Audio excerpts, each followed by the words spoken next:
हरि ओम। धर्मानुरागी सज्जन एवं मातृशक्ति। अब व्यसन मुक्ति का हम 29वां वीडियो बना रहे हैं, जिनका विषय है गुरु गोविंद सिंह और उनके शाहजादे।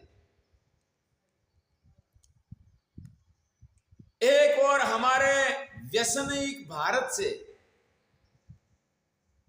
गरीबों के पास कुछ था नहीं, और जो इनके पास था वो व्यसनी बन गए। और इतना नहीं है, आज भी जो कोई प्रसंग होता है तो वहां पर अमल लेके जाते हैं कि ये तो बहुत बड़ी बुद्धि को बढ़ाने वाली, ज्ञान को बढ़ाने वाली, मुक्ति देने वाली चीज है। गांजा ज्ञान देता है, शरीर को मजबूत बनाता है, और ध्यान लगा के मुक्ति देता है। और भांग तो भगवान शिव जी का प्याला का कहना ही क्या। तो कुछ संस्कृत के विद्वान भी वहां भगवान को भांग निवेदित करते हैं। हे भगवान, विद्यम धनु कपर्दिनो विशल्यो बाणवाउत, जो भांग का मंत्र ही नहीं है। जो भगवान ने कहा भांग पिया नहीं है, और जिस मंत्र से भगवान को ना भांग निवेदित करते हैं वो भांग का मंत्र ही नहीं है। विद्या संस्कृत के अंदर भांग का बोधक है, पर यहां पर विजया शब्द का यह अर्थ है कि विजया, जया कहते डोरी को, धनुष की डोरी को। दो भक्त भगवान को कहते कि हे भगवान, हम आपके दर्शन के लिए आए, तब आप डोरी को उतार के रखिए। ये है विजयम धनु कपर दिनो संबोधन। विजयम धनु कपर दिनो विशल्यो बाण वाहु। तो आगे भी कहते कि आपके बाण जो है युद्ध के लिए तैयार किए, इसकी अणी वो भी अणी रहित करके रखिए, जिससे हमें डर न लगे। अब इसका मंत्र का अर्थ मैं आगे कर चुका हूं, बार बार करने की जरूरत नहीं है। इसी व्यसन से हम पराधीन बन गए। पुणा पर एक पुणा टका हिंदू हो कि 100वां भाग भी मुसलमान नहीं थे, उनके हम प्रतिकार नहीं कर पाए, नया संशोधन नहीं कर पाए, न तो बड़ी रेंज की तोपें बने पाए, न हम बंदूक बना पाए। वो भी उन्होंने बनाया है। क्यों बनाया है कि वो पहले आने के बाद उनके अंदर व्यसन आ गए। उनके अंदर आने के बाद व्यसन आ गए, क्योंकि अरबस्तान के अंदर से पहले मुस्लिम आक्रमण हुआ तो वहां पर अमल नहीं पकता था, और शराब को तो बहुत ही इस्लाम धर्म के अंदर गंदा माना है। ये करके वो लोगों का शिकार बने। अफगानिस्तान और पाकिस्तान के जितने भी मुसलमान हैं पहले हिंदू थे, ये उनका शिकार बनकर प्रतिकार नहीं कर पाए। और दूसरी बात, धर्म गुरुओं ने भी अपना मुक्ति वाला ज्ञान, हम भी मुक्ति प्रदान ज्ञान पढ़े, वेदांत पढ़े हैं, दर्शन पढ़े हैं, हम परोपकार के लिए ये उपदेश देते हैं। तो यहां पर गीता में भगवान ने कहा है कि यज्ञ दान तपः कर्मम पावनानि मनीषिणा। अगर कोई ब्रह्मज्ञानी ब्रह्मनिष्ठ ये यज्ञ दान तप कार्य परोपकार के लिए, लोक संग्रह के लिए करेगा, तो इसको अपनी मुक्ति में बाधा नहीं पैदा होगी, इसका ब्रह्म ज्ञान नष्ट नहीं होगा, और विश्व का कल्याण होगा। उन्होंने उदारता नहीं बताई। पर मुझे इसीलिए संकोच हुआ कि कामाख्या के जंगल के अंदर, पर्वत के अंदर एकांत में मैं मेरी मुक्ति के लिए ध्यान करता था, स्वाध्याय करता था। पर एक बात है कि मैं जो खाता था वो मुझे समाज से मिलता था, क्योंकि मेरा व्यवसाय नहीं था, और जो मुझे भक्त लोग देते थे इससे मेरा निर्वाह होता था। दूसरा है, शरीर का जन्म भी माता से हुआ है, और माता ने भी बहुत कष्ट पीड़ा के साथ जन्म दिया है, इससे बड़ा किया है। तीसरा, ये शरीर जब तक रहेगा तब तक इसको अन्न, पानी, वस्त्र, दवाई की जरूरत भी पड़ेगी। वो समाज बड़े श्रद्धा के साथ में दे रहा है, वंदन कर रहा है। मैं बैठा बैठा खा के अपनी मुक्ति के लिए ध्यान कर रहा हूं, और ध्यान करके मुक्त हो जाऊं, लेकिन समाज को इसके बदले में समाज के लिए जो उनको नुकसान हो रहा है, मुझे मालूम है कि नुकसान है, और क्या लाभ किससे होगा ये भी मेरी जानकारी में है। इतनी जानकारी होते भी मेरी जो भी पढ़ी हुई काशी की पढ़ी हुई विद्या है, मेरी विद्या का प्रयोग अगर मैं ना करूं और भी सुन ले सारे पढ़े हुए धुरंधर विद्वान के, ये आपका शरीर शुद्ध चेतन ब्रह्म से पैदा हुआ या माता से। मैं वेदांत का विरोधी नहीं हूं, वेदांती हूं। वेदांत की निष्ठा में मुझे कोई डाउट नहीं है, जीवन भर रहेगी और आज भी है, पहले भी थी। लेकिन ये विचार करें कि हमारा शरीर पंचभौतिक शुद्ध चेतन से पैदा नहीं हुआ है। ब्रह्म सत्यम जगत मिथ्या जो वाक्य है वो गलत नहीं है। परमार्थिक सत्ता का अंदर शुद्ध चेतन एक ही है, और जितना भी इसमें उत्पन्न हुआ इसमें लय होता है। अगर हम परमार्थिक सत्य की दृष्टि देखें तो सर्वत्र ब्रह्म है। ऐसा उपदेश हमने सुनने के बाद में व्यवहारिक सत्ता में जाके हम केवल हम जितना खाते इतना भी अगर कर दे, मुझे 1 साल और 2.5 महीना ऊपर हो रहा है, और आगे भी मैं ये कार्य के लिए कम से कम 1.5 साल में मेरा कार्य पूरा हो जाएगा। लेकिन मुझे संतोष होगा कि समाज का मैंने खाया है, समाज में मेरा जन्म हुआ है, समाज में मुझे बड़ा किया है, तो मैं समाज का वहां पर नमक हराम नहीं बनूंगा, मैं भी कुछ दूंगा। और कुछ संतों ने पूरा जीवन दिया है, हमारे वीर पुरुषों ने अपने शीश कटाए हैं,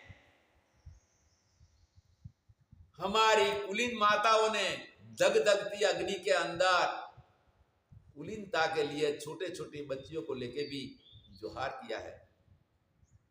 और हम केवल ध्यान करें, इतनी विद्या पढ़ने के बाद भी इसका समाज के लिए कोई प्रयोग न करें। धुरंधर विद्वानों, विचार करिए कि क्या ये मानवता है? एक पशु है, पक्षी हैं, वो भी प्यार करते हैं जो अपने पालक है उनको, और हम एक निष्ठुर होके बैठे रहे। मेरे मत से ये बात योग्य नहीं है, और ये कार्य भगवान की वाणी गीता के अनुसार मुझे मुक्ति में बाधक पैदा नहीं करेगी, क्योंकि भगवान ने कहा कि यज्ञ दान तप कर्म पावनानी मनीषी नाम अगर निष्काम भाव से किया जाएगा तो मुझे इतना समय हुआ है, पूर्व काल ने और एक काल के अंदर मेरी निष्ठा में कोई फर्क नहीं पड़ा और न पड़ेगा, और मैं ये काम करूंगा और दूसरे को भी प्रेरणा करूंगा। स्वयं आचरती अन्यान आचरेति इति आचार्य है। गुरु गोविंद सिंह को ध्यान करके मुक्ति प्राप्ति करना था तो कर सकते थे। अरे भाई, युद्ध क्यों किया? गुरु गोविंद सिंह को कुछ लोग अज्ञानी लोग कामी कहते थे, जिनकी 2 शादियां हुआ था। क्या कामी हेमकुंड साहब के अंदर जाके तप करेगा? बद्रीनाथ के रास्ते में वहां पांडु केसर से पहले गुरु गोविंद सिंह के नाम से हेमकुंड गुरुद्वारा है, वहां से रास्ता मुड़ता है, और बद्रीनाथ का पट खुलने के बाद करीबन 1 महीने के बाद हेमकुंड साहब की यात्रा शुरू होती है, या 15-20 दिन जून में शुरू होती है। 2 दिन की यात्रा है। पहले गागरिया करके एक गुरुद्वारा बनाया है, वहां पहले दिन उनको रुकना पड़ता है। और दूसरी बात, जो भी हेमकुंड साहब की यात्रा करे इसके लिए कोई टैक्स नहीं है, गुरुद्वारा में खाना रहना फ्री में मिलेगा। गागरिया गुरुद्वारा में रुकने के बाद में और 6 महीने तो बर्फ भरा था, वहां हेमकुंड साहब में कोई रुक नहीं सकता, वहां केवल सरोवर के अंदर स्नान करके तुरंत ही बाहर निकल जाते हैं, चाय पिलाते हैं, और दूसरी साइड में फूलों की घाटी। ऐसा व्यक्ति, कामी व्यक्ति कभी तब कर सकता है? कामी व्यक्ति, ब्रह्मचर्यहीन व्यक्ति क्या वहां पर कोई शास्त्र का ज्ञान प्राप्त कर सकता है? कामी व्यक्ति नवी सेना को वहां पर खड़ी कर सकता है? कामी और कमजोर व्यक्ति, वजीर खान ने अपने दोनों बेटों को दीवार में चढ़ना के लिए कहा था कि गोविंद तुझे अगर वहां पर अपना धर्म छोड़ के मुझे शरण में होना होगा, वरना तेरे बच्चे मारे जाएंगे। गोविंद सिंह ने कहा कि अमर हो जाएंगे, लेकिन हम नहीं झुकेंगे और हमारा धर्म को नहीं छोड़ेंगे। एक कौन कर सकता है? निर्व्यसनी। ये निर्व्यसनी व्यक्ति कर सकते हैं। लेकिन व्यसन के बाद जितना विनाश हुआ है और उनकी सत्ता, क्योंकि व्यसन से हमारा विनाश हुआ, वो सत्ताधीश बने हैं। अब इस सत्ता में से हमें स्वतंत्रता कैसे प्राप्त करना? गोविंद सिंह जी, गुरु गोविंद सिंह जी ने स्वयं ज्ञानी थे। उन्होंने अपना 10वां ग्रंथ की रचना किया है, खालसा फौज तैयार किया है, और महारानी साहब भी एक बार युद्ध में गई है। दूसरी पत्नी ने जब शादी के लिए तैयार हुआ तो कहा कि यहां तो नहीं, तेरे को वहां पर श्रीखंड और आइसक्रीम मिलेगा, न राजमहल मिलेगा, हो सकता है कि तुझे तलवार का घा झेलना पड़ेगा। हमारा विवाह खुशियों के लिए नहीं है, कुर्बानी के लिए है। रानी साहब ने कहा कि अच्छी बात है, ये कर्म भूमि के अंदर हमारा कर्म का अधिकार है। ऐसा महान वीर पुरुष और विद्वान पुरुष से अगर मेरा शादी होगी, अगर मुझे शहादत मिलेगी, तो मेरे सद्भाग्य होगा। दोनों पुत्र को दीवाल में चढ़े हैं।